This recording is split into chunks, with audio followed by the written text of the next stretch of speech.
Benjamin, over to you again. All right, welcome everyone to the semifinals of the Speed Chess Championship 2023. I'm Benjamin Bach. Now, for those of you who didn't know yet, but yeah, it's great to be here, Fiona. I think they can hear us now. So we have Hikaru. We see him sporting a hat, drinking his coffee. Fiona, what do you think? How do you think he's going to approach the openings? Is he going to play seriously with moves like E4, D4, or is he going to play bingo again and play H3 and A3 on the first moves? I think he's gonna play bingo again. He did it against Fabi. I think he's done it against most people other than Magnus. So I think he might start with it. And if it doesn't work, mix it up. We saw him in Bullet rely more on normal quote unquote openings. But I wouldn't be surprised. It looks like he's white in the first game. So yeah, knight c3, not one of the moves you highlighted, but certainly not his main opening repertoire. Yeah, and the move e4. Okay, so already a slight surprise in the opening. MVL takes and plays. Let's see what he's going to do. He can play bishop f5. That's in the style of the Hikaru. Also knight f6. Now Hikaru can trade. He can also go knight g3. But I think after knight h3, the move h5 is quite appealing for black.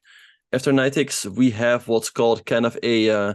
So I think Hikaru often does this, where he just lets his opponent go h5, h4, and push the pawn all the way to h3. But I don't know if this opening is that great for white. What do you think, Fiona?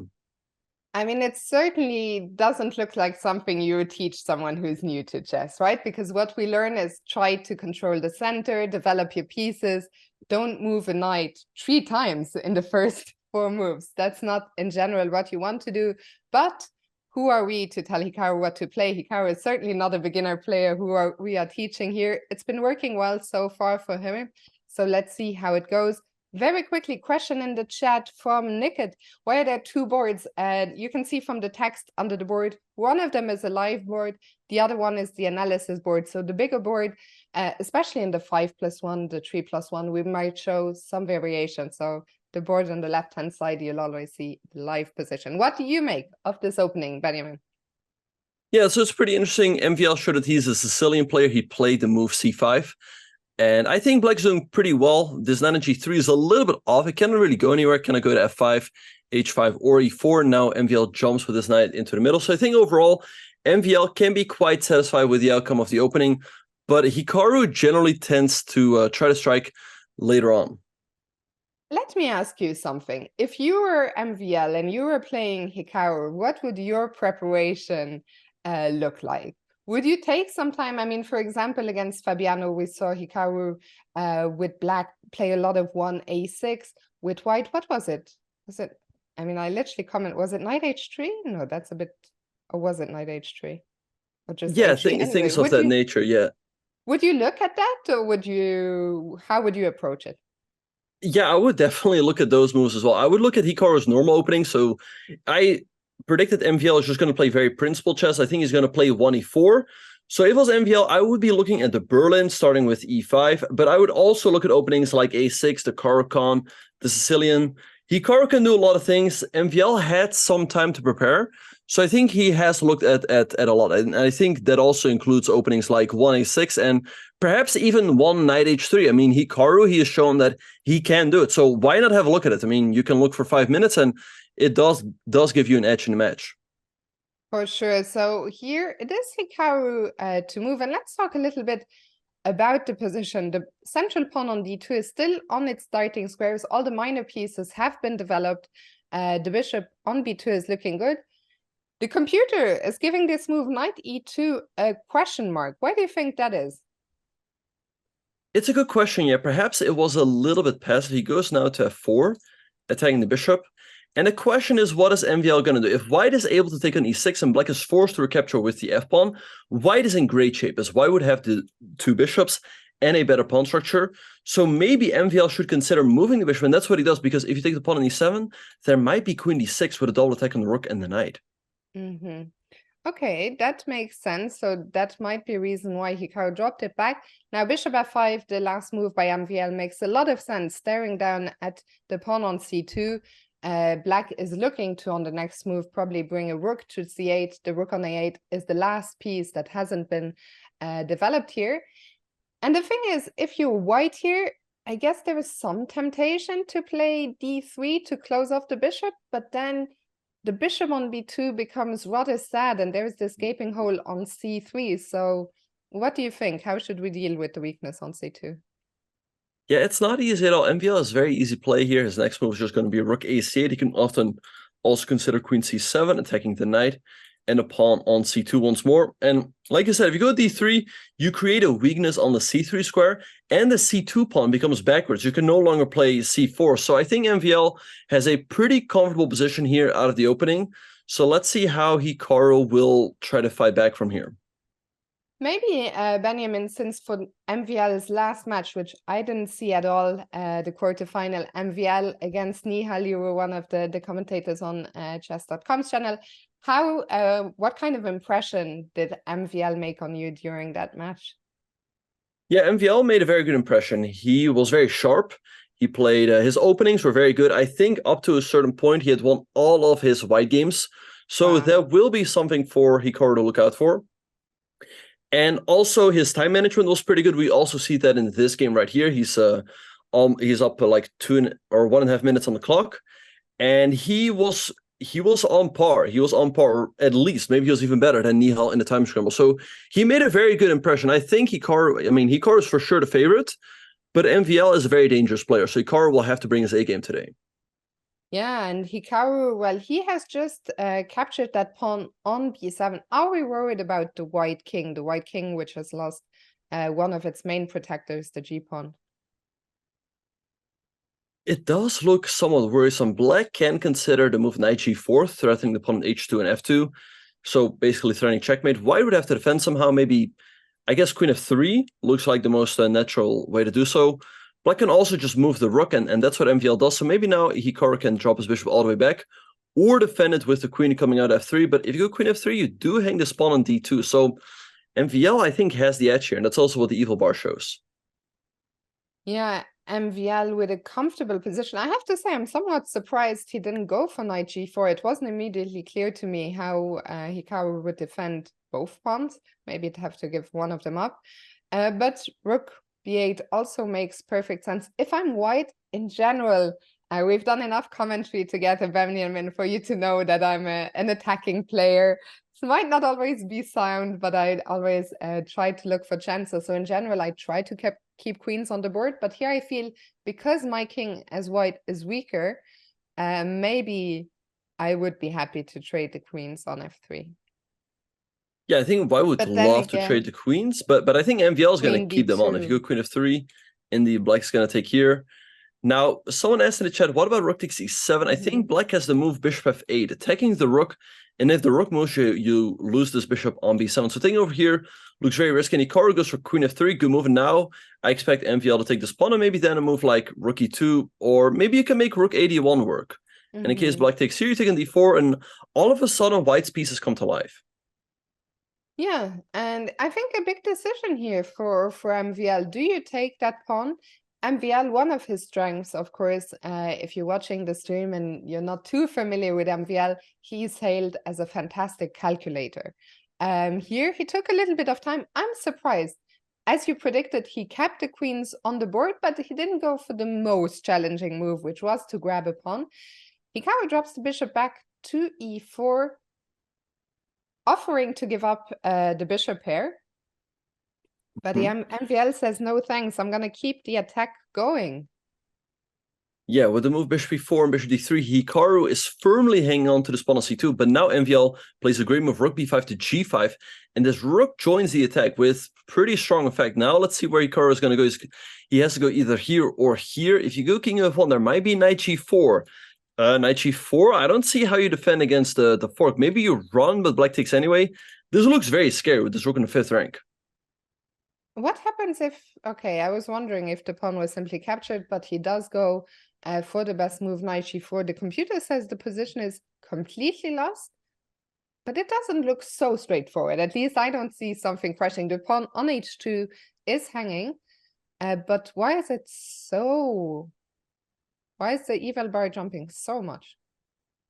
It's a good question. Yeah, I think just because black has an attack pretty much for free, the material is even. As a matter of fact, queen f4 comes in. I think Hikaru's just going to try to run, but knight of 3. I think black's threats are just too much. There's rook e5 coming, knight of 3 coming. White's not even on material. He goes rook h1, but perhaps now a check and bishop h6 or knight of 3. Hikaru is a very, very slippery defender, though. He doesn't go down easily. So let's see how he will try to hang on. Yeah, and the other day, I didn't watch it with full attention, but I kept an eye on it. And during this Champion Chess Tour qualifier, Hikaru against King, as far as what I saw on Twitter, there were a few miraculous escapes by Hikaru there. Trademark Hikaru, this one looks very difficult. Hikaru is also down 50 seconds on the clock. Someone in the chat was asking, has Hikaru ever been behind in the SCC? If I'm not mistaken, the last match, which I commented on, which I should know, I think Hikaru also lost the first game to Fabiano. So unless I'm misremembering completely, just the very last match, Hikaru started being 1-0 down. And here he resigns. MVL starts with a win. And now the big question, E4, oh, and it is main stuff. Let's flip the board so we can watch it from Hikaru's perspective. It was not 1a6. No, Hikaru playing a standard opening. This is also what he played in Norway chess, playing the Sicilian, followed by knight c6. And MVL goes into the Rossolimo. But I wonder if, I think there's a good chance MVL has still looked at this. Like I said, Hikaru played this in Norway chess. And we see MVL well prepared, going for a quick c3 and d4 push. So let's see how Hikaru will deal with this. I guess you trade on d4 and maybe play d5. But yeah, I mean, Hikaru loses the first game, not a big deal, but he has to try to switch it up a little bit. I mean, he didn't get a very comfortable position out of the opening, so perhaps he has to play something that is a bit more principled. I have to say, I'm very curious. Let's in the case Hikaru win, I think if Hikaru loses this one or draws, he will for sure play. I think he will play a normal opening. But if he wins, I'm curious to see, is he going to continue experimenting, or will he go back to his normal stuff? We'll see. For now, let's focus on this game with MVL. We can see him there. Well, both players very focused. This is a long, maybe this is a long time control. I just realized for the players, the viewers who might be new here, who might be new to the SCC format, maybe just very quickly. So the way the SCC works, you can see the timer over MVL's head on your screen. They will play 90 minutes of 5+1. As long as there is any time on the counter when a game ends, they will start a new one. So it's not over when the counter ends. And after that, they will play 1 hour of 3+1, and finally half an hour of 1+1 bullet. So it's a very long format. Losing one game is very far from being the end of the world. Here the computer slightly prefers white, but nothing dramatic. This is completely normal. White almost always comes out of the opening with a slight edge, and Hikaru trying to open up the diagonal of his main piece there, that bishop on g7. Right, I like the move f6. MVL plays the move h3 to stop this bishop from coming down to the g4 square. And maybe here Hikaru can consider the move g5 to try to go g4, loosen up white's pawn structure. He goes 96 instead. I wonder exactly what the idea is. Maybe he wants to take over here and put some pressure on the d4 pawn. But MVL just plays the move knight to b3. I think white should have the advantage here. Black is the bishop pair, but the bishops aren't very active. Now Hikaru plays the move g5. And the pawn on c6 is somewhat backwards. MVL can just try to double up on the c file with rook c3 and rook c1, put a lot of pressure on this pawn, and increase the pressure even more with the knight coming down to a5. So I think MVL can be quite satisfied about the outcome of the opening. That being said, in this game, Hikaru, at least he's even on the clock. He's not as far behind as he was in the last game. I think that's a great point you raised. The first game, it was very surprising to see Hikaru. It's so weird that he's the one who's down on the clock, especially as much as we saw him in the first game. That last move, g5, I was a little bit concerned about weaknesses on the light squares, especially on f5.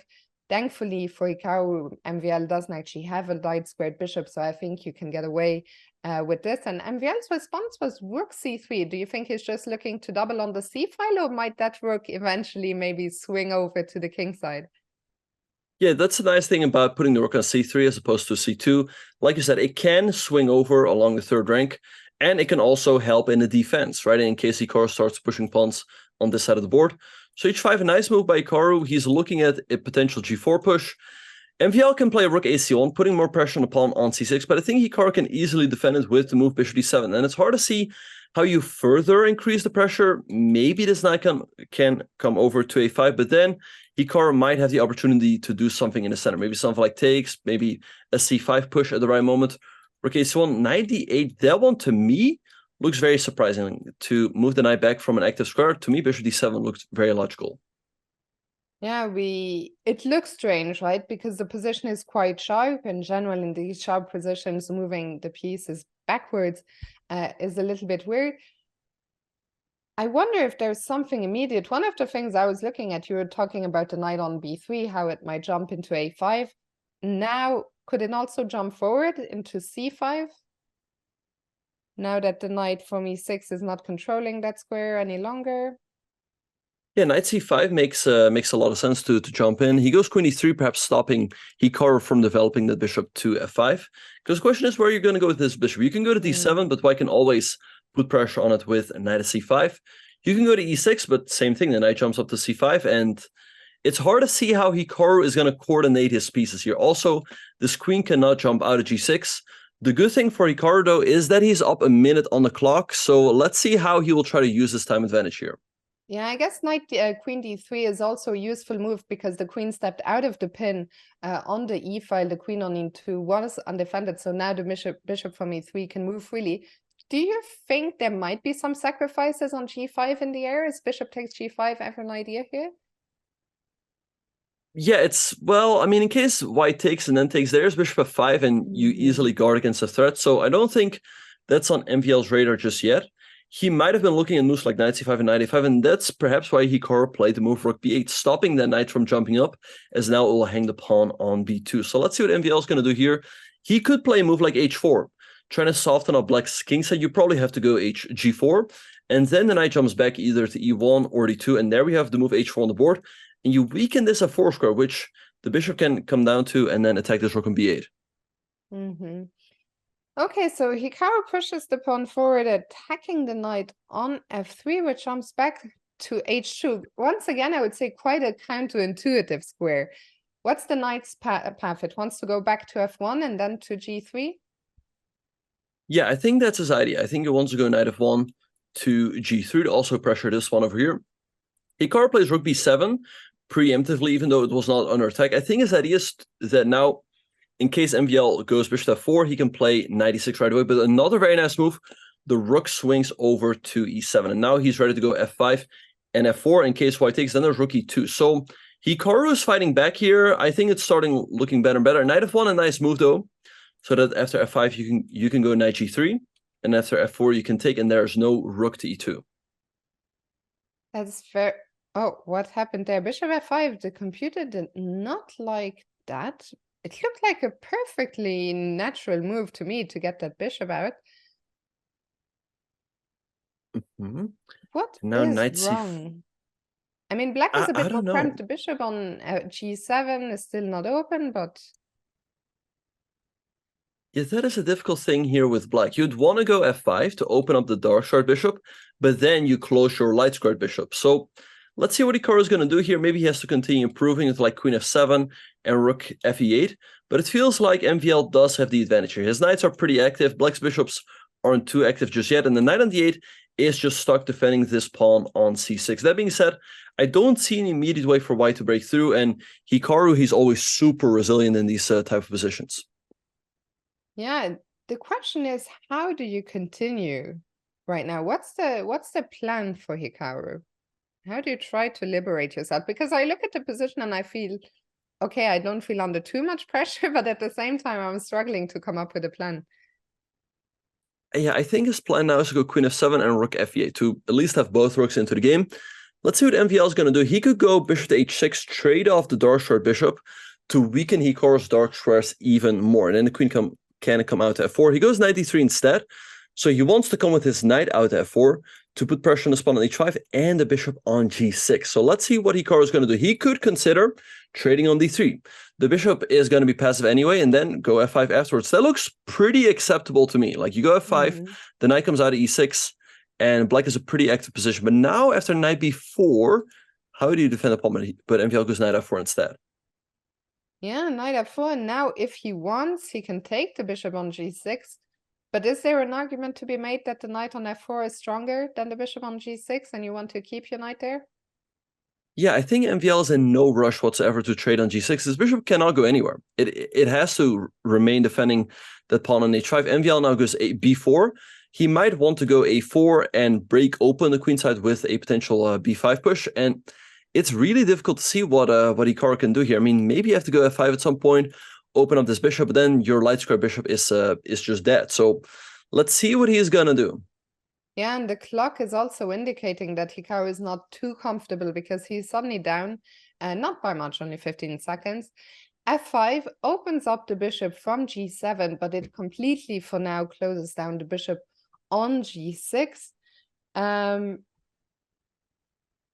I see the computer is saying there's an exchange sacrifice on c6. What is that about? That one looks pretty tempting. Let's see if MVL can resist the temptation. The idea is to sacrifice the exchange. You get one pawn, but you also take this bishop on g6, which has nowhere to go. You cannot go rook e6 to block, and the only move you would have is bishop f6. But instead, MVL calmly goes knight g2 e2. Perhaps he wants to go g3, strengthen that knight on f4, defend the pawn on f4 even more. And it's really difficult to see what Hikaru can do. He goes bishop h6. That being said, MVL down to 18 seconds. Yeah, this is a time scramble now. Both players maneuvering. Queen b2, I guess, indicates MVL wants to push the b pawn to open up the queen side. All the pawns from the queen side, except for the d pawns, have disappeared. The question is, oh, a pawn dropped there, but now tactics. Can black take on f4? Yeah, okay, we saw a bunch of trades. Hikaru takes the pawn, but does all of this work? There's a lot of rook d1. Rook d1, I think that wins the game. If you take an e3, you hang the rook. And MVL takes a 2-0 lead. Yeah, that was an impressive conversion by MVL, who we see Hikaru looking a little bit frustrated, and there it is. We're back to 1e4.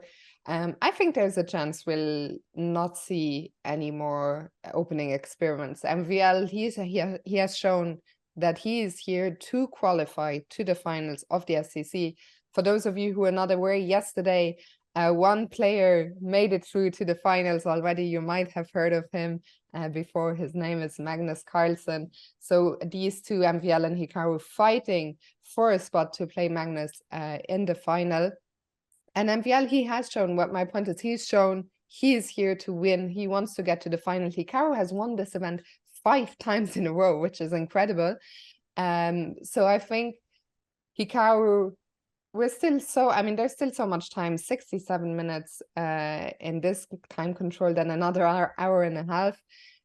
But I think now is not the moment anymore to try opening experiments. Although, having said that, I was talking, and I didn't see 2 knight a3.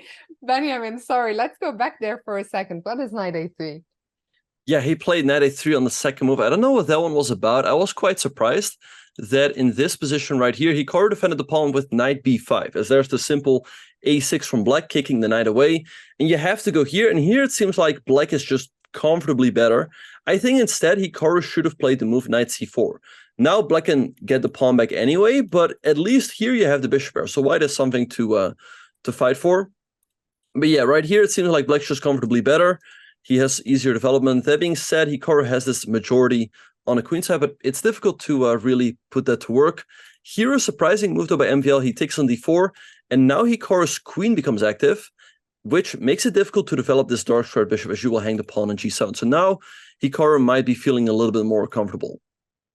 Do you feel that 2 knight a3 was a move that was mainly aimed at avoiding MVL's Najdorf, his trademark Najdorf? Yeah, I think Hikaru still wants to avoid any sort of theory, but it hasn't really worked out that well for him. He got a worse position in game 1. Out of the opening, he also got a worse position in game 2. So he's gonna have to switch up something. Yeah.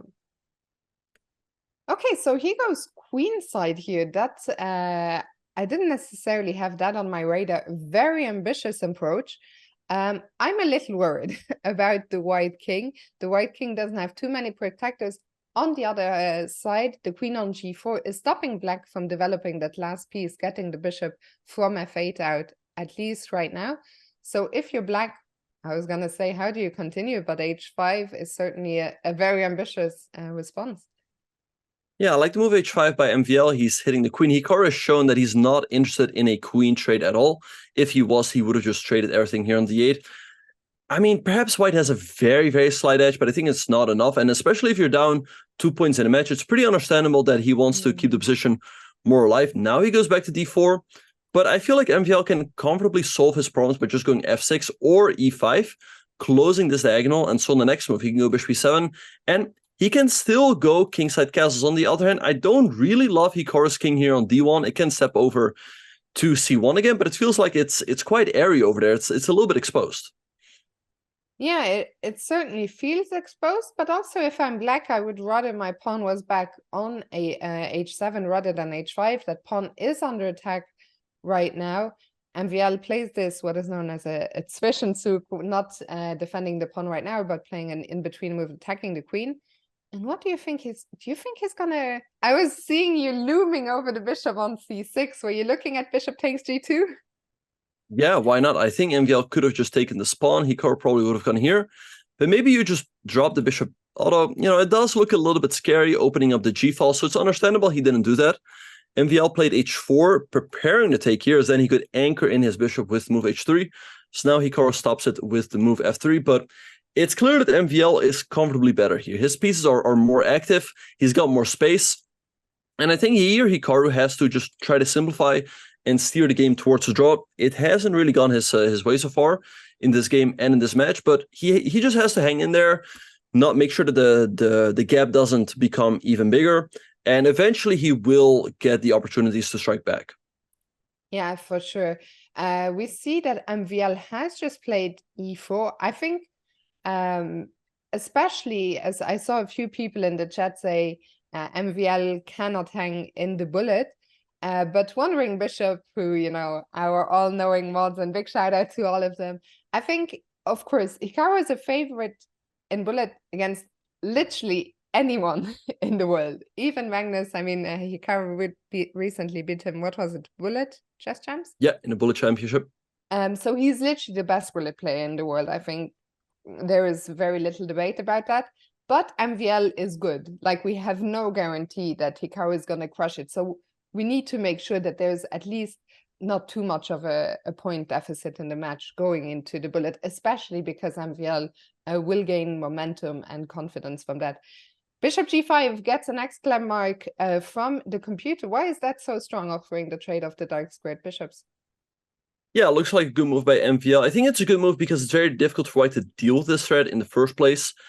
I mean, you have moves like queen e2, but then, black can take an e4, and there's just way too many pins. So Hikaru takes and goes king b1, but now MVL could play the move rook d2, and that's what he does, attacking the queen, activating the rook. Hikaru slides back to c1. Hikaru is up a pawn for the moment, but MVL is so super active here. Maybe a move like queen e3, hitting the pawn on e4, maybe rook e1, but perhaps you give a check. This is looking scary for Hikaru, even though he's up a pawn here.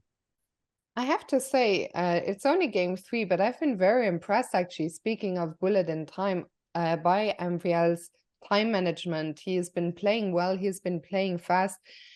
I think this game is very important. Hikaru is worse right now, but I think it's important that he hangs in there to not go down 3-0. Easier said than done, though. But so after queen c1, what do you think? Queen e3? MVL queen e3 looks like a nice move, yeah.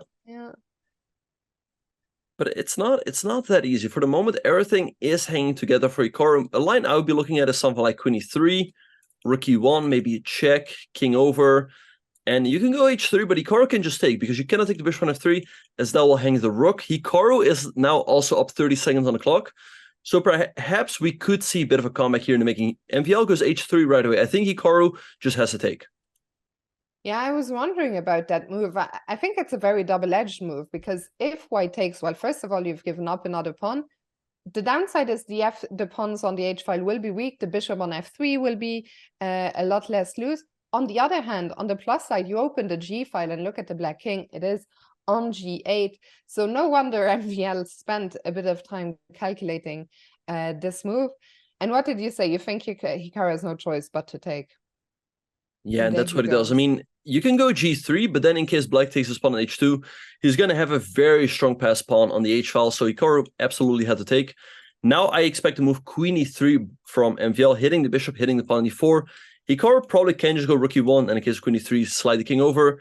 Again, this bishop is not hanging for the moment, as it will hang the rook on d2. But just to remind everybody, MVL is a very, very strong player. He was the 2021 World Blitz champion. He also has a peak Blitz feeder rating of 2950. So he definitely deserves his spot here in the semifinals. For sure. And I was wondering, Bishop is reminding us, if it wasn't for COVID, MVL would likely have been a world championship challenger. MVL, who did so well in the first part of the candidates in Yekaterinburg in 2020, I believe. Then the tournament was postponed by a year, and eventually Jan Nepomniachtchi won the event, but he is not to be underestimated. I think MVL is a player who might go under the radar of a lot of people because he doesn't really stream. He's not super active on social media. So it's like, who is that guy? We never see him on Kick, but he knows how to play chess. Yeah, he's a very strong player. Right now, he is rated 27-27, but his peak rating is 28-19. That's nothing to sniff at. That's 3 points higher than Hikaru's peak. Hikaru's peak is 28-16. So very strong player. Hikaru, in the meantime, goes rook to e3, taking the queen. I expect the queen now to slide back, but there's also moves like rook c2, which do look very tempting. If you take the queen, there's checkmate on 1, but Hikaru, he still has the move queen e1. Like, it's always so annoying when you play him. You feel like there's a win, but he's just hanging on by a thread. Yeah, time is ticking down here for both players. MVL goes for that tricky counterattack rook c2 and drops the queen back to b5, threatening mate on b2. Hikaru covers that. And now the rook is under attack. Computer does not like rook h2. Yeah, rook h2, taking a pawn on h3, bishop g4, nice move by Hikaru. And Fiona, I think there could be some magic here in the works. Hikaru is still up a pawn. Time is evening up. Hikaru is the better time scrambler, and it would be great for his confidence and for the match situation if he could get in a win here. Absolutely. We see MVL now play the move that the computer was advocating for on the previous move, rook f2, but he lost the tempo. Rook e1 covers that square on f1. As you can see from the evaluation bar, that still says things are roughly in the balance, but I like the extra pawn in these situations because with... Oh. But there it goes. MVL takes on e4, great move, and now f5, setting that f-pawn in motion. Hikaru has this d pawn, but it cannot go anywhere. This one is looking great for MVL as well. It's just going to come down with the king. And yeah, let's hope that Hikaru can save this one, but it's looking very tough. Yeah, that e pawn was the extra pawn. It was a big pawn. Suddenly the d pawn is... That's just gonna fall, or is it? Can we hold on to that pawn? No, we can't. Things are very dire now. We will need to look for counter chances. How do we do that? Do we push the h pawn? Hikaru is offering a trade of rooks, which MVL picks up the pawn. Yep, at least he's activated his king. The rook on the second rank was super annoying, but now MVL just pushes his pawn. There's no good way to attack this bishop. Rook c6 check, king d4 perhaps. This should be just a win for MVL. I mean, you have to... Hikaru lost some time, actually, or did he... Well, the position I think he just let the time run out. It looked quite hopeless. And look at MVL, who's now also over 3,200. But Hikaru has to switch it up one way or another. He goes back into the Rossolimo. So let's see what he's going to do differently this time around. Yeah, very tough start to Hikaru. I mean, earlier we talked about, has he been down in matches? Yeah, he has. But I would be shocked if he had ever started an SCC match with a 3-0 deficit. It's far from being too late, but we need to get on the scoreboard, and we need to get on the scoreboard soon. Yeah, so he's repeating the same opening from the last game. MVL, again, putting pressure on opponent c6. So again, we see that Hikaru has the bishop pair, with the bishops on c8 and g7, but for the moment, they're not too active. I think Hikaru has some idea as to what he wants to do differently. I think, he's going to play g5 perhaps a little bit sooner, and maybe go knight e6 combined with bishop d7. I think he was not doing too bad, but going knight e6 to d8 looked very passive, and now he goes g5, trying to create counterplay as quickly as possible. Yeah, so g5, very ambitious approach, and this rook c3 idea looks familiar. Benjamin with MVL played the same idea before. He's looking to double on the c file, put pressure on c6. And I'm curious, will we see h5 again? No, this time we see the immediate g4. Yeah, G4, Hikaru playing super quickly. He's definitely Hikaru after a couple of losses, he gets a little bit angry, you know? And he's like, now I'm gonna beat you. Now I'm gonna beat you. So perhaps he's feeling that fire right now. MVL in the meantime doubles up on the C file, hitting the pawn on C6. So let's see what Hikaru is gonna do. I think the tactics don't quite work out in his favor. For example, if you take an E5, white just recaptures. And after 96, there is just rook takes c6. And after d4, I think there's the move queen to c4, perhaps. So let's put it on the board. So 96 takes d4, queen c4, takes, and then this is hanging at the end. I don't know if he could have changed anything or... Wait, there's takes and now queen c4. And there are just too many loose pieces. So let's see what Hikaru is going to do here. Yeah, so Hikaru taking a little bit of time here. I mean, the rook from a8 isn't in the game yet. There's probably no urgency there. Does rook b8? Well, then a7 is actually hanging, I guess. I was wondering, do I want to put that rook on b8 to, you know, put it on that semi-open b file? But oh, I guess the pawn's hanging is too much of a problem. Yeah, not an easy position, and we see Hikaru go into the tank. What would you play, do you feel, in that position? Yeah, I would still look for a way to make that d4 push happen. So I guess 96. This pawn is going to fall anyway. Bishop d7 looks very passive and pretty sad. So I think he's going to go 96. MVL is going to take here. And then maybe a move like rook d8 or king h8, preparing that d4 push, just sacking the pawn and playing for counterplay. This queen can come out of h5. So it's not the end of the world yet, even though black's down a pawn. Yeah, Hikaru, right now I can't read any of his... He looks very, very focused right now.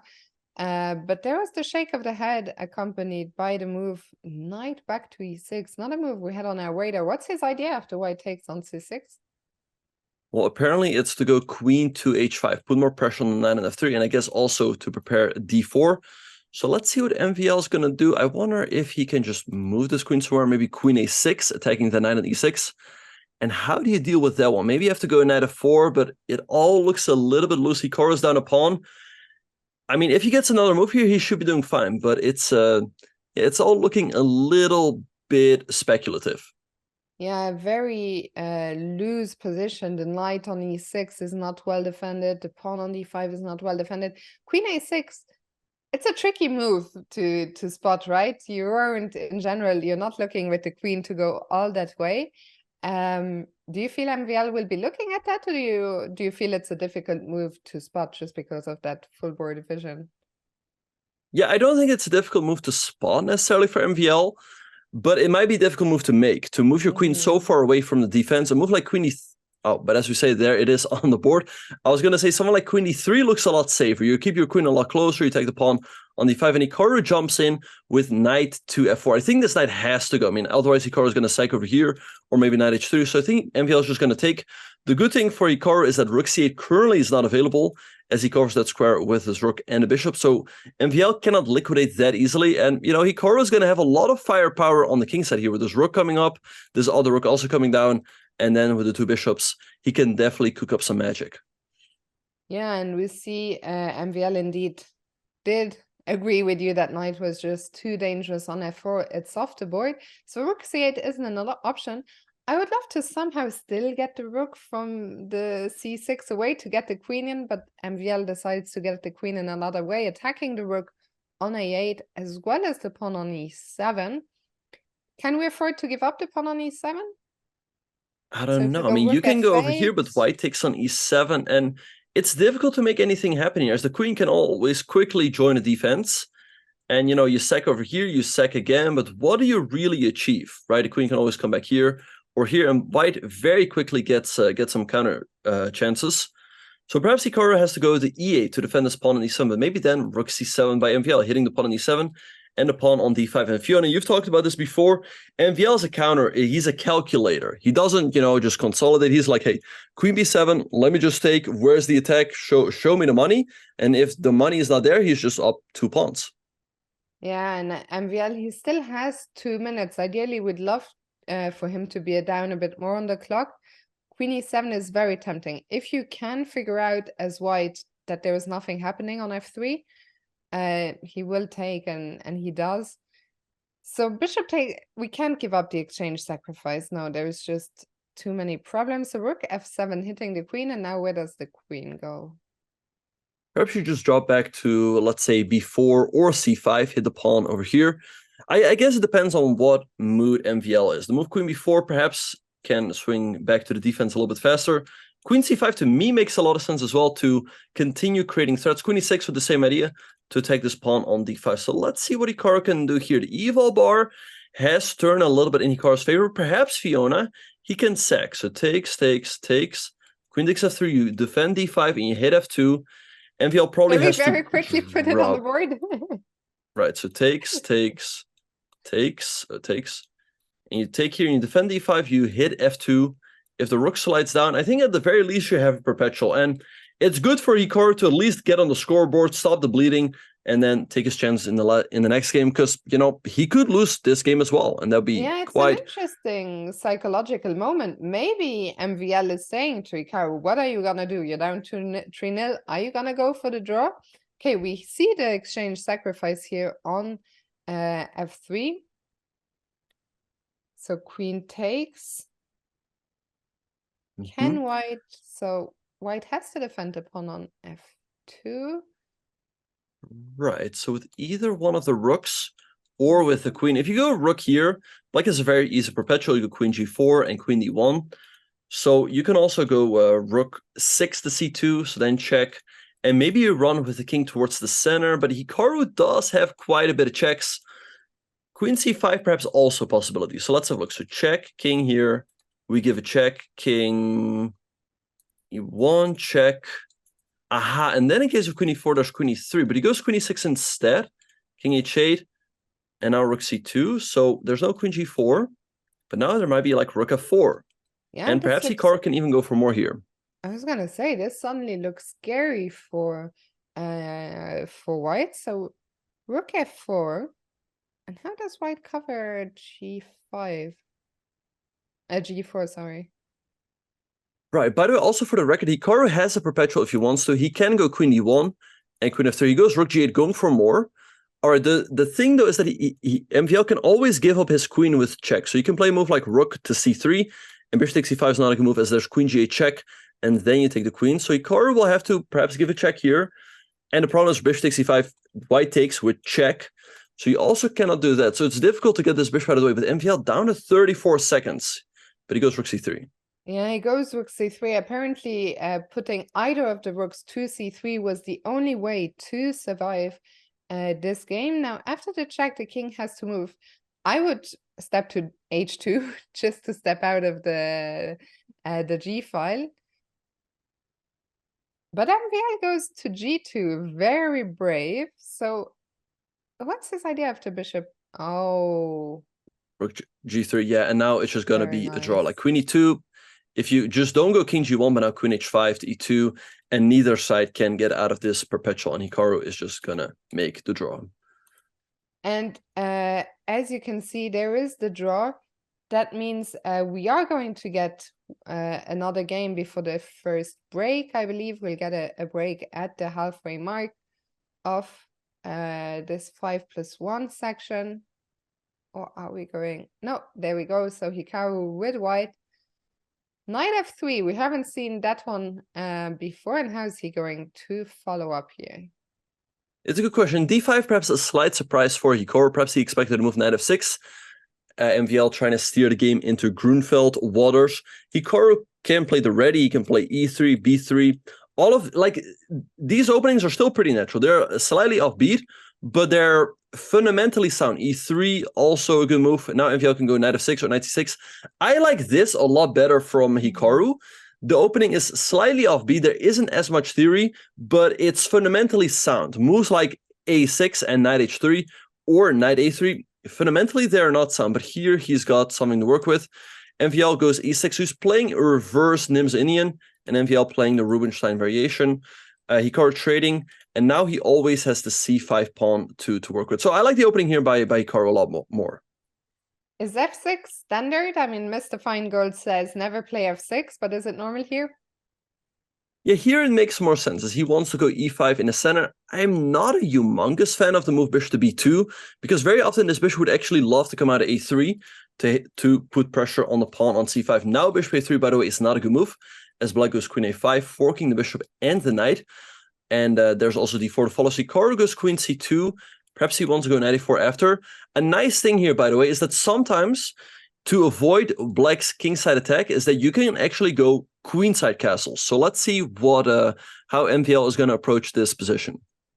Yeah, and what's also interesting is how is Hikaru going to approach? How much risk is Hikaru willing to take? Because it's a difficult balance to strike, right? You need to come back on the scoreboard, but a move like going queenside here also comes with some risk. So how will he manage that? He starts with knight a4. So looking down, I guess, at the pawn on c5, opening up the bishop on b2. And yeah, the bishop, as you said, it now scoots forward one square to put that pressure. And Viala is saying you can have my... No, you can't have my pawn. I just saw the queen coming to a5. That's a double attacks for you guys. Basic tactics. Exactly, there's queen a5 and you lose the knight. So Hikaru, like we said, he goes for queenside castles. He does not want to go into MVL's kingside attack. So now he is threatening to take the pawn on c5 as there's no longer a fork. But here MVL can just defend him with queen e7, and so he does. Hikaru slides the king over to b1.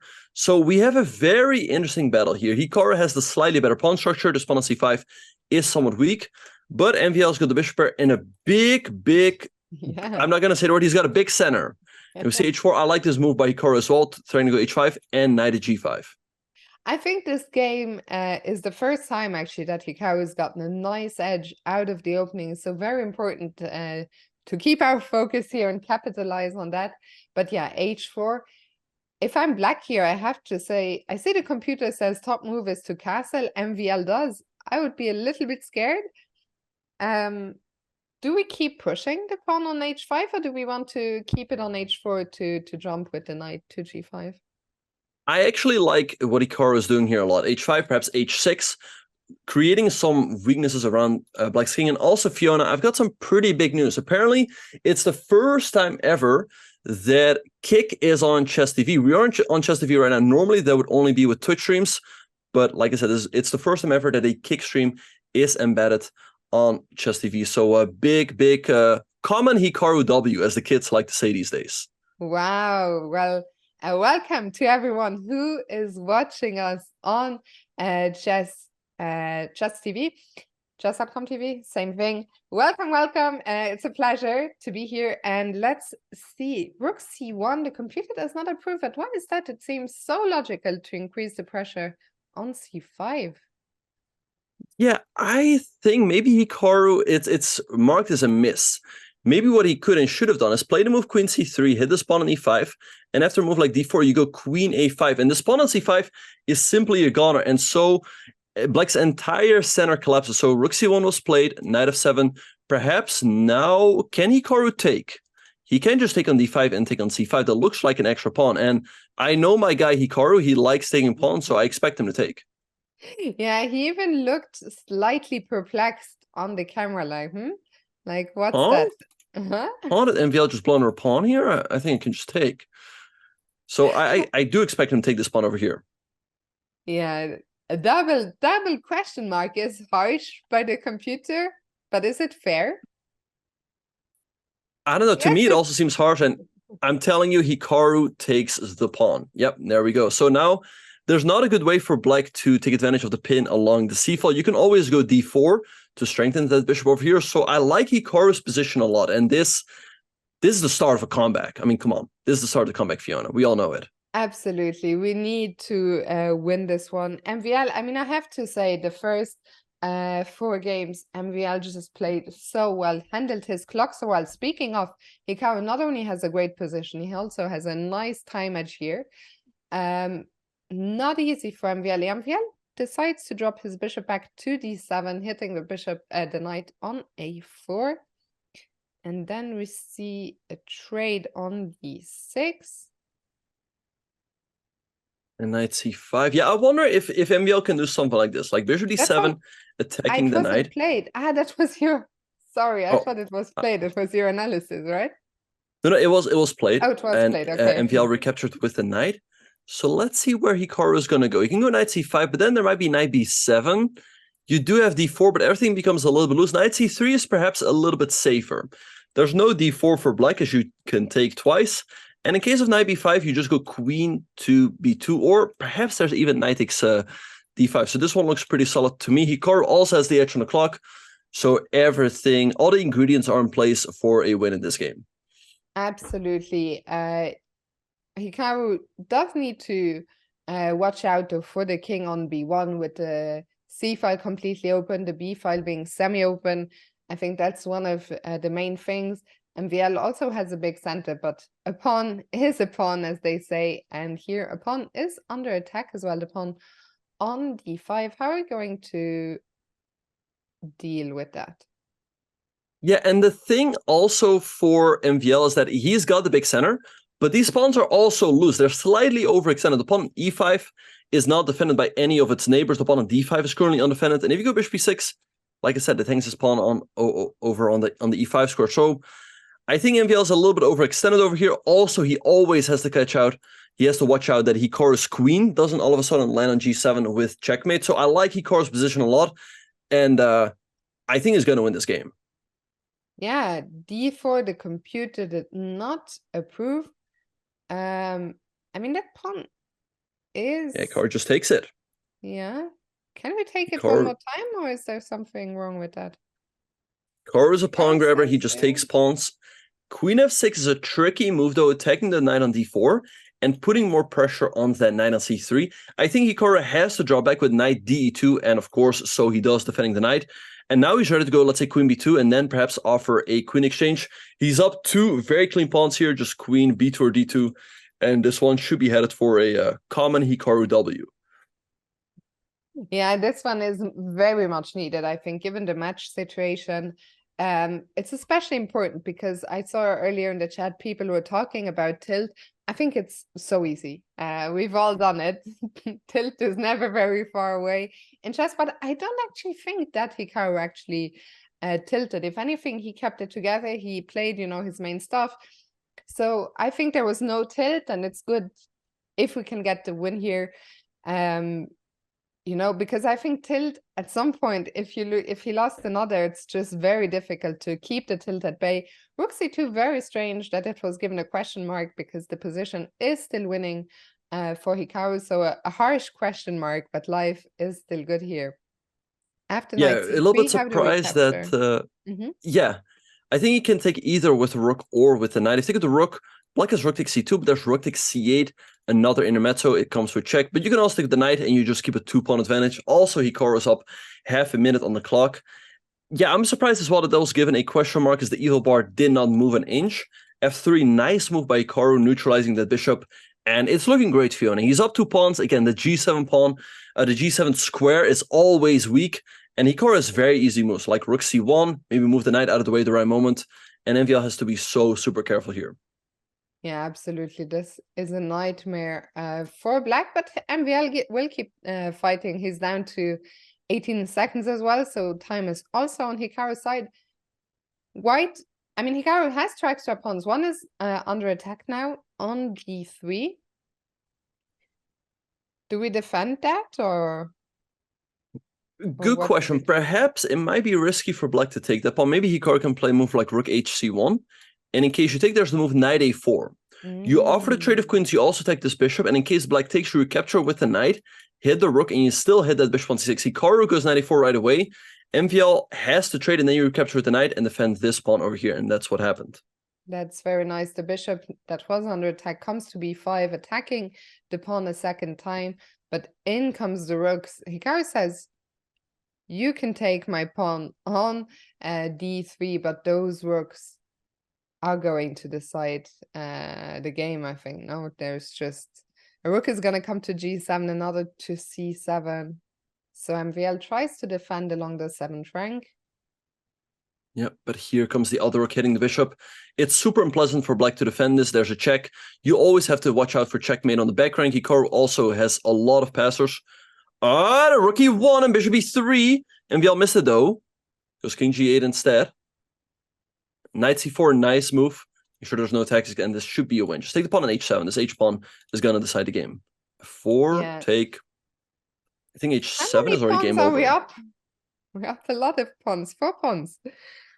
And a pawn on h7, that is a much needed win. We see Hikaru shaking his head, but it must be a big relief, bringing the match down within, back to it. Mm-hmm. Oh, yeah, no, sorry, go ahead. Yeah, he brings the match back points, to... Yeah. Right, and the reason he was shaking his head is because MVL had this move rook e1 check. You have to go knight e1 and give up the knight, because if you go king c2, there is bishop takes b3 check, and you lose the rook. So there was an opportunity for MVL. It turns out that white is still winning, but it gets a little bit slippery. But overall, a very nice game for Hikaru, and he comes back in the match. Absolutely, such an important win. As you guys can see, the players have left the room. We are now on break. We are also going to go on a quick break, but don't go anywhere. We'll be back in just 6 minutes with the second half of this 5+1. We need all the energy we can get. So we'll see you on the other side of this break. And welcome back, everyone, to the semifinals of the Speed Chess Championship. I'm Benjamin Bach, and Fiona is with me here today. Fiona, we saw that Hikaru won a very nice game right before the break. That must go a long way for his confidence. For sure. I mean, to start the match with a 3-0 deficit, I don't think that's ever happened to Hikaru before. Then we stabilized in game 4, and we won a very important game just before the break. I say we. I mean, it was really Hikaru, but I think the energy from the chat helped for sure. So I hope you guys all stay tuned until the end here. Remember, there's still a long way to go, 35 more minutes, and we're off here. Game 6 just started. MVL opening up e4, and we have another Sicilian. Do you think bishop e5 will be played again, or MVL will mix it up? No. Yeah, I think there was no reason for MVL to switch it up. His openings were going pretty well with the white pieces. We see Hikaru, on the other hand, switching it up, playing d6 against Rosalimo. Now, bishop d7 is the main move, and what white generally does here is try to build a big center with c3 followed by d4. You can also go rook e1 to start, but at least MVL has paused a little bit. And I wonder, okay, Hikaru goes a6 here. MVL can just draw back to f1, and that's what he does, but there's also the option to trade on c6. So let's see what Hikaru is going to do. Very often black goes bishop g4 here to make it more difficult for white to build a big center, and there he goes. Yeah, slightly counterintuitive opening where the bishops moved 2 times. The bishop came forward to b5, then went all the way back to b1. Hikaru here decides to give up the bishop pair on f3 to bring his bishop out to g7 along the long diagonal. And MVL, we've seen this pawn setup before with c3. And how do we continue? I was going to ask you, how do we bring the knight out? Do we play e6, knight e7, or knight f6? Hikaru has answered that. Can you tell us a little bit maybe about the plans for both sides here? Yeah, so white has the bishop pair here. Right now, his bishops aren't operating to their full extent. So what white often does here is move the queen out of the way, let's say the d1, and then follow up with knight f3 followed by d4. I actually had a game here against TeamGMHikaru, and I managed to win a nice game with the white pieces. We see Hikaru going b5 and b4, creating some counterplay, but I think after d4, white does have an advantage. So I think that's probably what MVL is going to go for. That's what he does. d4 closing down the bishop on g7, and at the same time grabbing space in the center. Now queen a5 is hitting the pawn on c3. So do we just defend that? Yeah, we can just defend it with well, not queen d2, because then you take on d4, trade queens, and you hang the c pawn. Rook c1 was played. Taking on a1, a2 is possible, but it does come with a little bit of risk. So I think Hikaru is just going to move this f rook into the game, either to b8 or to c8, and then we'll see MVL defending the pawn. I wonder how, though. Maybe with a move like rook e2 and swing the rook over to b2. I don't know if that makes sense. Bishop c4. The a pawn is slightly awkward to protect. Again, queen e2 is not available, so let's see how he will do so. Yeah, bishop c4 looks quite natural to bring that bishop not only to defend the pawn, but also to look down at the black king on g8. The only problem is you have to make sure that the bishop on c4, the bishop there would be undefended. There's a rook on c8, so you have to make sure that there is no tactics with suddenly the c5 pawn and the knight getting out of the way. I don't see it right now, but MVL is taking his time here to decide how to defend. What are his other options? Can we defend with the queen on another square than d2? Maybe queen e2, but that also looks a little bit awkward. And perhaps Hikaru just goes rook a8. He goes bishop c4, a pretty nice and active move, hitting this pawn on f7 as well. So MVL can potentially consider a move like queen b3. Hikaru goes knight b6, attacking the bishop right away. I think it makes a lot of sense. The bishop can perhaps slide back to b3. There is c4 and takes, but there might be the move d5, taking this knight on c6 and the knight on b6. So I expect MVL to drop the bishop back to b3. Of course, you can go back to f1. I just got distracted by the close-up cam. I don't know if you can see it. Even despite the close-up, I cannot actually make out what it says. At the start, I thought it was like a sports team. Does it say Nick? I don't know, but Fiona, look at this. MVL has sacked the bishop on f7. Oh my goodness. Yeah, let's get back to the game. And maybe now queen b3. If you go c4, you hang the knight. And if you move the king, there's king f8. This is looking pretty scary all of a sudden. I think there's no good way here for Hikaru to defend and hang on to his extra piece. So maybe he just has to go c4, give up the extra piece, and go rook a8. And that's what he does. And that's pretty impressive. It's impressive that he realizes so quickly that he just has to give back the piece and go into this endgame where he still has very good chances to hold. Yeah, that whole sequence was I was so distracted by the hat that I missed it all.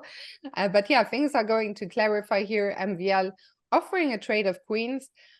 Does Hikaru have a choice but to take? The queen is also defended right now.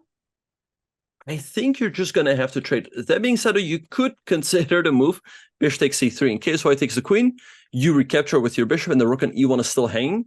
But perhaps MVL just moves his rook. Let's say the d1 or the e1, and it all looks a little bit loose, and you might end up having to trade anyway, and then you just lose the c-pawn. So let's see what is going to happen. Rook d1 to me makes a lot of sense, and black is a little bit stuck over here. But we're getting word from our great producer and also from some people in the chat that it is a head of the Canucks, the Vancouver Canucks. I think there was a point in time where Hikaru lived in Vancouver, so perhaps he was a fan of the team at that time. Let me know. I mean, I showed my my lack of culture when it comes to, North America sports. What sport is it? It's ice hockey. Ice hockey. Okay. Thank you guys for filling me in. Thanks, Benjamin. Thanks, chat. So rook d1 played by MVL. And as you said, a lot of loose pieces. This is a very sharp position. We see the computer likes it for white, which is not a good sign, but how bad is it really? I mean, the problem is if we take on b6 now, there are problems along the c file. But if not queen b6, then what? It looks tough. I don't see what he should do here. I mean, even if MVL, let's say you move the bishop, right? MVL could just take this pawn over here, but maybe he could also, let's say, trade and go like rook d5. Like, I don't know. I mean, it all looks super loose, and I don't see a good move. I think he's just gonna go down a pawn here with a bad position. I think he should have just traded over here, because the c3 pawn would have been a weakness. So, but if the c4 pawn drops, then black is going to have weaknesses all over the place. Another problem is that in case you trade and go bishop a5, I think MVL can just take and go rook d5, attack the knight, and he always has this tactic. He can take on c4, followed by a knight e5, going up a pawn with a good position, so it's looking tough for Hikaru. Yeah, that's a very nice tactic, and we see Hikaru here going into the tank. He's suddenly down on the clock. It's a difficult position. The problem is that you have to choose between a few different evils. I'm curious what Hikaru is going to do. I see that also during the break, MVL has gone full full darkness. We can barely make out his face. Hikaru, in the end, decides to trade on b6 and goes bishop b2. How are these tactics working out? Yeah, I like what Hikaru has done. He's trading off some pieces, alleviating some of the pressure. MVL can, of course, just trade, maybe then trade here as well, but at least Hikaru's pieces become active. And if he can get in rook c2, he might have pretty decent drawing chance. Of course, now he has to recapture. And rook a4, a nice move by MVL, making sure that at least one of the passive rooks, that at least one of black's rooks has to take in a passive role. Like you can go rook c6 and rook b8, but then you kind of move your c rook, right? And if you go rook c2, then you cannot quite move your a rook. So MVL has a pretty good chance to win this endgame. Yeah, well played by MVL. Hikaru needs to find some counterplay. He plays rook b8. I guess immediately we cannot take, yeah, because rook c6 would be a deadly pin. So I imagine MVL will move his bishop, and e3 does look like the most natural square. And then Hikaru once again has to defend the bishop, the pawn on a6. I guess with rook c6. Yeah, rook c6 makes a lot of sense. What he could also do is play rook d8, because MVL could not take because of rook b1 checkmate. He goes rook c2. All right, so in case white takes, maybe he wants to go rook b2, attack the pawn, but this bishop on e3 also does a good defensive job, as it always defends the pawn on f2. He goes rook b4 instead, hitting the pawn on e4. I like what he's doing. White cannot play f3, as then there's rook b2, and the problems along the second rank are just a little bit too much. And if you get this pawn on e4, if you can somehow trade off the bishops, I think you have pretty good chance to draw. Also, after this move, you threaten bishop takes g3. Yeah, MVL finds the best move. Hikaru takes on e4, and MVL offering a trade of the rooks now along the second rank. So MVL is still up that a pawn, but it feels like Hikaru's position is quite active. Hikaru decides to keep the rooks on the board. The rooks look a bit awkward, but here comes rook a4, and I really fancy Hikaru's chances here to hold this one. Yeah, he's playing perfect defense right now. Yeah. He has moved his rook in an active position. White's rook is stuck for the moment defending this pawn on a2. It's difficult to see how black is going to create further counterplay, but it's also very difficult to see how white is ever going to make progress. Hikaru is sitting here with his rook on a4 and the bishop on d6. MVL is going to slide his king over, but now h5, a nice move. Perhaps at the right moment he can go h4 to create some weaknesses for MVL on the king side, bishop c1. Now either king d5 or king f5. And you still will have to suffer here to hold the draw, but it's looking a lot better compared to, let's say, 10, 15 moves ago. Absolutely. And this one, with the time ticking down, especially, we're staring at a time scramble here. Hikaru down to 20 seconds. If you're MVL, it's so difficult to see how do you make progress. I guess eventually you will have to target the pawn on e7 or push pawns on the king side, which MVL does here. Yeah, we see the move e5. Not sure about that one for Hikaru, as it does block his bishop. Now e4. Maybe MVL can sneak around and attack the pawn on g6, and that's what he does. So maybe now a check. Bishop g5 looks fine. He goes king h3 instead. I don't like pushing this pawn all the way up to e4, as it creates a weakness for Hikaru. Yeah, the question remains, how do you make progress as white? I mean, the rook is tied down to the defense of the pawn on a2, so I don't see how you do this as white. Okay, MVL targets the pawn on e5, plays a3, but now white is completely tied down. Yeah, maybe Hikaru at the right moment can go e3 to liquidate even further. For the moment, you cannot take, as rook a2 will create a deadly pin, but I think Hikaru's got a great chance to hold this one. You know, if when we're watching Hikaru, we always wonder, like, can he win? I think that's a little bit too much here, but you never know. Yeah, the times now, MVL under 10 seconds. Things are really heating up. Hikaru targeting the pawn on g4. Rook f4, and you win the pawn back. Hey, he can win. He can still win. Okay, h4, stop pushing the g pawn. Send in that energy, chat. Send in that energy. Wait, what's happening? I don't see any moves. Did MVL offer a draw or something? Oh, takes an. Okay, but let's see. Is MVL just going to take h4, rook a4, and hey, he can still win this one. Bishop e7. That'd be insane. Yeah, it is insane how Hikaru went from being down a pawn to being up a pawn. It should be a draw, but of course, only Hikaru can win. Both players under 10 seconds. MVL, and look at the bar, you know, in the beginning, the bar, he said, it's a draw, it's a draw. I think Hikaru has great chances to swindle this one. Yeah, no, for sure. I mean, he's moving up the board. Wait, can you take or no, wait, there was a check. Wait, and now you're completely tied up. He doesn't have the deadly pinning move though, but it's looking to wait, bishop c5, and it's a game. That's it. Let's go. Oh, wait, is there rook f3? Wait, No. it's not over yet, and king e4. That's it though. And you trade at the right moment. What a turnaround. What? Why did he not trade? What the What? Why did he not trade?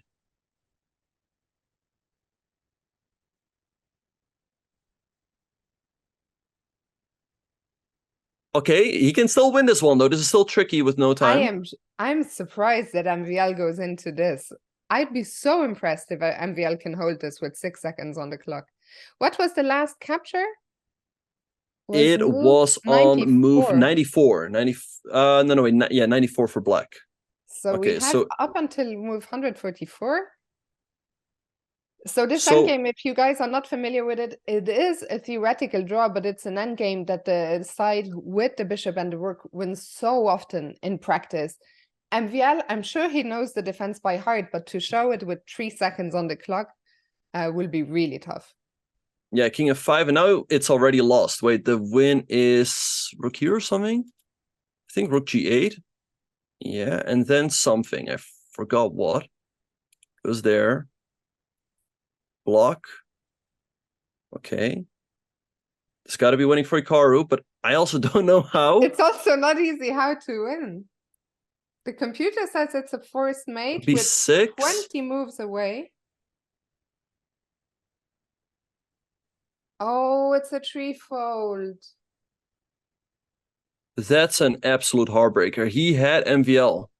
He had him there, but he allowed a threefold repetition. But before he was completely winning, he could have just traded everything off and go into a winning pawn and then king and pawn game. I am shocked that he did not do that.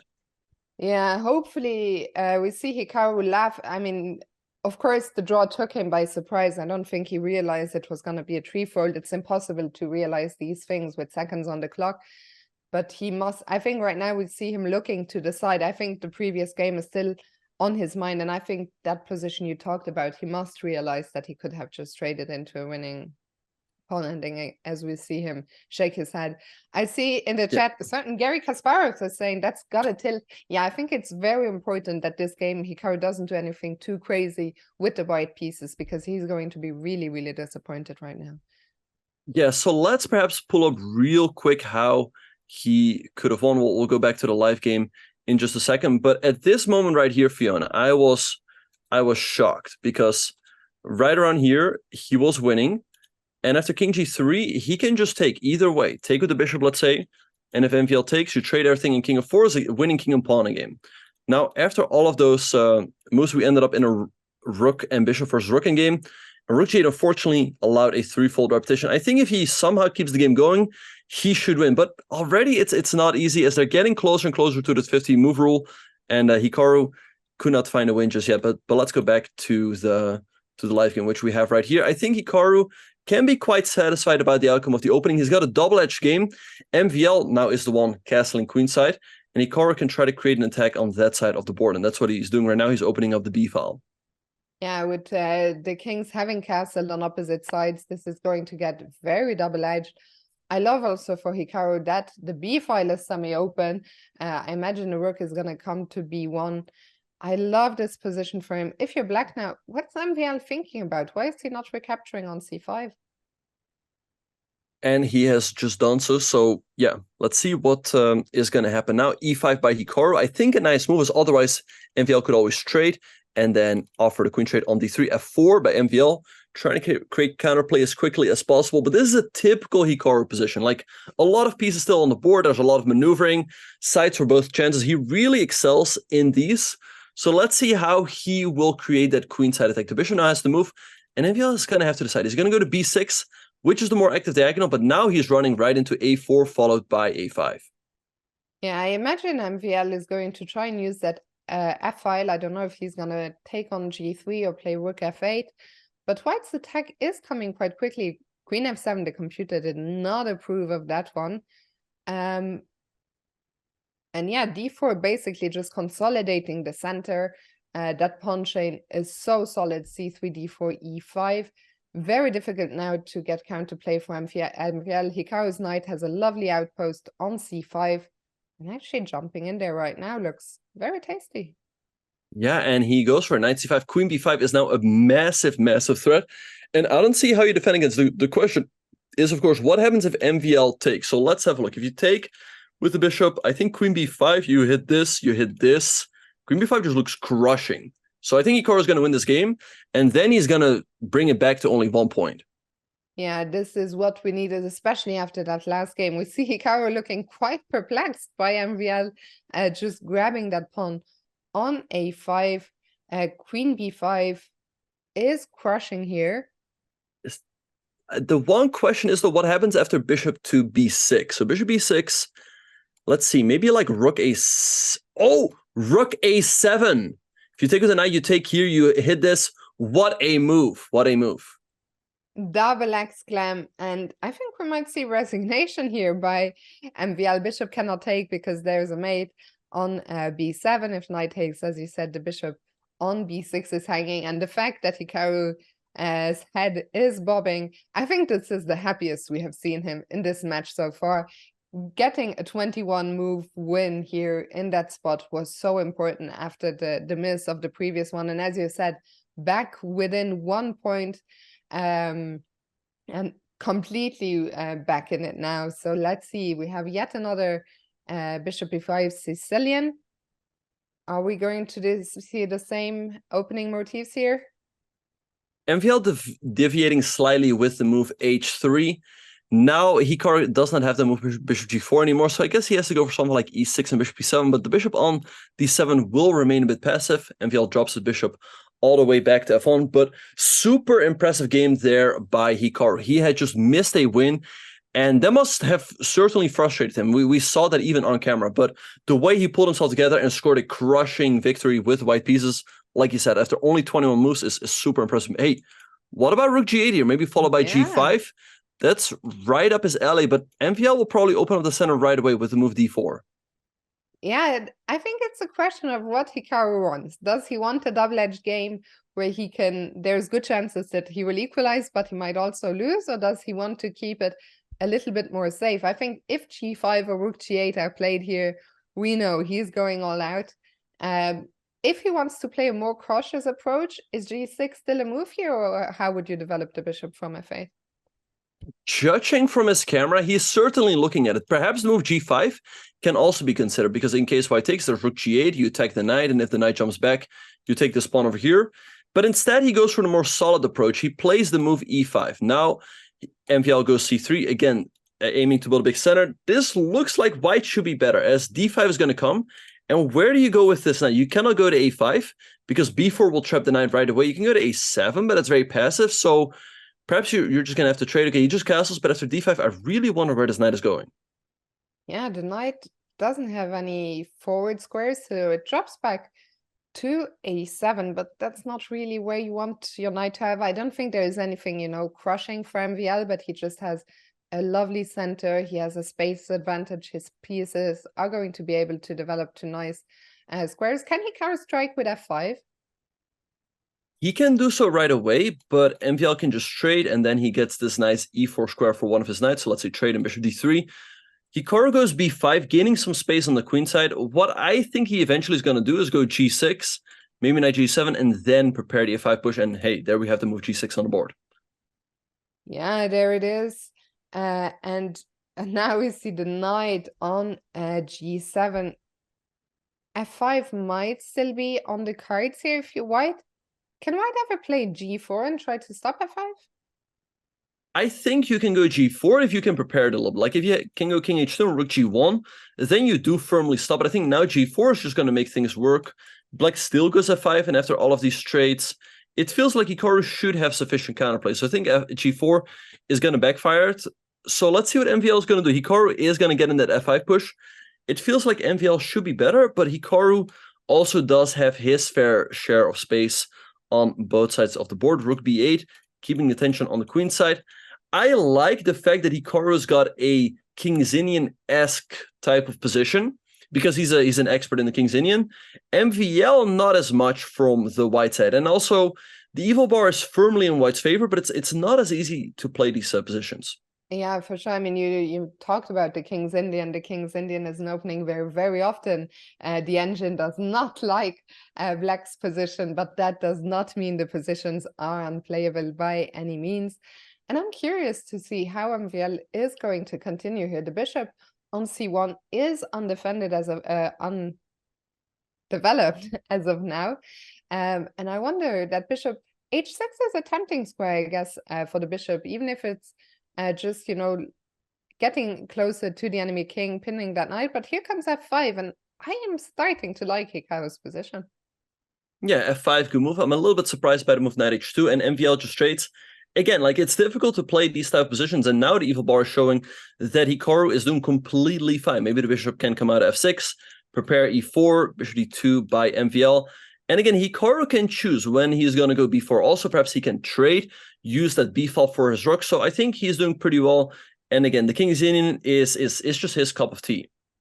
For sure, I think Hikaru will be feeling very happy with his position. The bar has also, over the last few moves, suddenly taken a liking to black's position.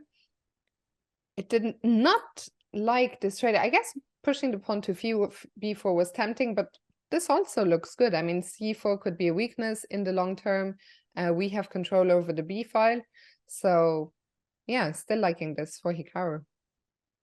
Right, and Hikaru, he's known as a tactical wizard, but he's also very good in maneuvering. He realized that his knight on a7 was his worst piece, and so he moved it all the way over to the king side with knight c8, e7 to g6. MVL goes g3, but this is really inviting Hikaru to do some damage with e4 and f4 at the right moment. This is looking scary. Now Hikaru takes advantage of that open b file and goes rook to b2. This is looking... e4 wins a piece here, and Hikaru, of course, finds it. e4, and I think that's gonna be the match equalizer. I don't even see a move for MVL to play on. I think we might see another early resignation. We got a 21 move win in the previous one. This one, it's only move 24. The head is bobbing. I think it's game over here. No, MVL plays on, but the bishop drops. And so does the rook. And exactly. Yeah, no, Hikaru's up a piece here. No, it resigns. And MVL resigns. Great stuff. Now it's 4-4. It's all tied up. We still have... This could perhaps be the last game of the 5+1 portion, and it would be great for Hikaru's momentum if he can score another win here. Absolutely. He's playing with the white pieces. Goes back to knight f3 and b3. We've seen this before. Do you think MVL will mix it up or take the same approach? Yeah, MVL steers the game into Grunfeld-esque type of waters. Okay, so we see Hikaru going again for the setup with b3 and c4 and d4. c6, a little bit timid by MVL. I would expect him to play a move like c5, challenge white center right away. I believe here, white is considered to be a little bit better. You have more space, bishop d3, bishop g4, knight b2. I like that move by Hikaru, because now after h3, you can recapture with the knight, and you're not forced to recapture with your queen. So I think overall, Hikaru's got a lot of trumps here. He's got the bishop pair, he's got more space. So what more can you ask for? And yeah, perhaps he can score another win here with white pieces. Yeah, absolutely. I love this position for Hikaru. I mean, after a tough start, and that shows you as well, like, how quickly the tide can turn in a match, because the first 3 games were really quite one-sided. MVL was playing so well. But then the last 2 games, MVL was made to look almost like an amateur. I mean, those wins were so convincing. Now MVL has got a passive position, and the momentum is so much in Hikaru's favor. How do you continue here as black? Do you try to look for a break with c5, or what's the plan? c5 is possible, but the drawback is that it opens up the position. And generally, when you have the bishop pair, you want the position to be open, so your bishops have more scope. So I think MVL is going to be reluctant to play a move like c5. Perhaps he's going to sit with a move like a6, but then what do you do after? Very often what black would love to do is go knight e4 followed by a5, but Hikaru has cleverly stopped that by going queen c2 early. So the knight cannot jump here. Maybe what MVL could do is go, let's say, 98, d6, and then f5. That being said, we have the move c5 on the board. He's just a Grunfeld player by heart, and he just wants to strike in the center. And Hikaru goes bishop a3, creating the spin along this diagonal.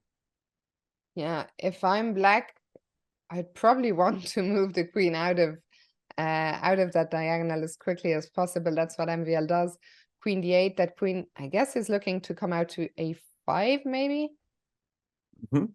Yeah, nice move by MVL. You cannot, I mean, you can take the pawn, but there's queen a5? Wait, how do you deal with this attack? I don't see it. Wait. So the problem is that if you go back, a2 is hanging, or? Yeah, a2 is hanging. There's also knight b4, perhaps. Everything is all of a sudden looking really loose for Hikaru. Like, let's say bishop b2, knight b4. There's still bishop c3, but it all looks super scary. I mean, yeah, it almost looks like white is lost. Shaking his head. Yeah, Hikaru is not happy. I'm shocked that he missed that one. I mean, that was the whole idea behind queen d8. Yeah. Maybe Hikaru doesn't realize that things are not that bad yet. He goes e4, counterattacking the knight in the center. So black has two options. Black can move the knight or take on e3, on a3. Goes for knight f4. Hikaru plays g3 right away. So that is that in case MVL takes, you can recapture, and the knight on d7 is hanging. MVL takes, there's also a knight takes f2, another in-between move that looks crushing. Taking on f2, then you take on a3, and you will pick up the c5 pawn after you're up 2 pawns with a crushing position, it looks like. Yeah, MVL is taking some time here, but a knight f2, not that difficult, right? There's just no intermezzo after that. You're going to be down, what, 2 pawns? Let's hope he doesn't play knight takes f2, because that one looks very, very bad. We see the head shake of Hikaru, who's not happy. He got such a great position out of the opening, and he knows that he messed it up. MVL finds knight takes f2. And this is going to be a difficult one to defend. Yeah, no, for sure. So let's see what's going to happen. If Hikaru loses this game, he would be down a point going out of the 5+1 portion. Now, after the first 3 games, we would not have been unhappy to see that. But given the fact that he's just won some games in a row, he was building up some momentum. It is a bit of a pity to give that momentum away again and give MVL the lead. That being said, Hikaru still has great chances to come back in the faster formats. He goes rook c4. So let's say MVL takes down. Maybe he's looking at something like rook fc1. And in case MVL takes the rook, there's rook a4. And I think the queen, there's queen b2. The queen is not trapped, actually. Yeah, but still some tricks. I'm curious, what is wrong with rook? If I was black, I would take with the rook. I wouldn't want to step into the pin on the c file. I wonder if there's What about this? What about knight d4? You go knight d4 and you take the pawn on f7. Right? And in case black defends with 95, then you go rook a4, as there's no more queen b2. Ah, that's nice. That's okay. There are some tricks here, connected especially to that queen and rook battery on the f5, looking down at f7. So black has to be careful. MVL is spending some time here. The position, objectively speaking, is winning. Practically speaking, it's not so easy. Yeah, I think he can also just take with the knight, as after rook fc1, b6. White does not have to move b4, as that will hang the bishop on d3. Instead, he takes the rook, but knight d4 might be a nice counter, and Hikaru, of course, finds it. Knight d4, and he goes in one move from a lost position to a winning position. What a miss by MVL. It was not easy to spot, but you pointed it out. The problem is the queen on a3 now is tricked.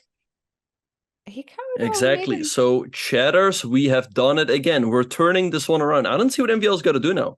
If he takes on c4, maybe we can take an f7 and go knight takes e6 in between. Hitting the bishop, there's not a good check. In case you check with the queen, there's rook f2 to block. And you can go rook g8 to defend. But here, all of a sudden, white takes. White has restored the material balance. And white's pieces are much more active. So, it's looking great all of a sudden for Hikaru. Yeah, knight d4. What a move. MVL must be, I think, a little bit in shock. He's dropping down to the 1 minute mark. So we are going to see, I think, that line now that you just showed us. Queen f7 is on the board. Here we go. I think rook Yeah, and g8. knight takes e6 played instantly by Hikaru, hitting that bishop on g7. Now I suspect you have to go rook g8. You can also give a check over here, but after rook f2, then you move your queen, let's say to e5 or c3. White takes here. The material's even. White's pieces are much more active, so it's looking great for Hikaru, who's also up more than 1.5 minutes on the clock. Absolutely. This is looking, I mean, what a turnaround. The position started out being great, then it turned bad, now it's good again. It's not completely winning just yet, but especially with that time edge, I feel this has to be a full point. What do you think? Yeah, now Hikaru will find a way to trick MVL here. So let's see how he's going to do it. Bishop c4 looks like a nice way to start. MVL is going to go 95. I guess it's the only move. Your knight is hanging. Maybe Hikaru can take it. The question is, what happens after knight takes c4? Knight takes c4. MVL can still make that variation work and take here. But the problem, Fiona, is that after rook f2 and takes, there's a line like takes, check, here, and then mate. So the tactics should work out in Hikaru's favor. Hope you're all able to follow that chat. Those are some very nice tactics, actually. Maybe we can show that mate on the board because that was really, really, really nice. Check here and mate. So let's see what MVL is going to do. I'm a little bit surprised that Hikaru has not taken on c4 yet. To me, it looks like a very logical move to just take the rook. I mean, taking the Maybe knight he hasn't doesn't... taken yet because he's busy eating. What's he eating? Oh, Are those carrots? He's Yeah, they're eating carrots. Isn't that also what Magnus was doing the other way, other day? I didn't see that. As someone pointed out, the queen could block. The queen could block in that variation. So let's look at that again. Rook g8 takes here. The queen can block, but the problem is if you go queen block, then there's rook f8 and you lose the queen. So it doesn't work out for MVL. Hikaru is taking a lot of time here just to take the rook. So I'm really surprised he hasn't taken it yet. What do you think are other moves that he's considering? Maybe taking the knight, but why would you not take a rook if you can take a knight? I'm also slightly perplexed. He's really using a lot of time. He does take on d7 instead. Okay, this is still very tricky. He's looking at knight g5 and potentially smother mate MVL, but MVL always has rook f8 to defend, because in case you take, you can take the queen. MVL down to 30 seconds, though. I still think Hikaru is a favorite to win here, given the fact that he's up a little bit of time, and it's a very tricky position. He spent a lot of time on queen takes d7. MVL is spending a lot of time on rook c3, which the computer first gave as a miss, but it's now changed its mind. Knight g5, threatening the smothered mate. How does black stop it? Perhaps create some luft. He goes rook f8 instead of double question mark. Maybe check and queen e6. Oh, that's very nice. So and queen e6 and Hikaru threatening the queen sec there with knight h6 and queen g8. So let's see. It's right up his la2. It goes queen e5 instead. But queen e6 was a little bit better. So it would also hide it. And it stops queen e7. Yeah, now the game is being back. The computer says it's equal again. What a crazy position. Hikaru down to 10 seconds. I mean, anything could still happen C4. here. Okay, maybe you just give a check. You trade. And you should be better as your pieces are more active. So knight d6 and now take. And yeah, white still has a dominant position. Yeah, white with a dominant position. Also, that king always in a world of pain there in the corner. So f5, h5, giving the king some lift. The position is good. Hikaru still has to win it. Both players down under 10 seconds. Anything could still happen here. So both sides have to really be careful. The queen now coming in with a check. What is going on here? Yeah, I think it might just end in a draw with a queen f6 is forced. Wait, still anything can happen here. White's knight is super active, but black is the potential outside passer, and the bishop is also pretty good. But I think Fiona, there's just nothing either player can do here. This king always has to sit here, and white's king is going to sit over here. So I think it's just going to be a draw.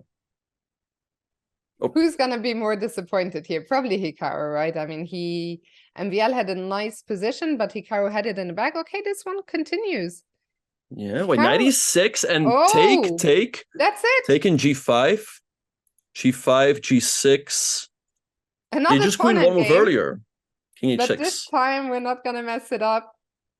and we get a queen with jack. What a win. I really had written this one off, not as a loss, but as a draw.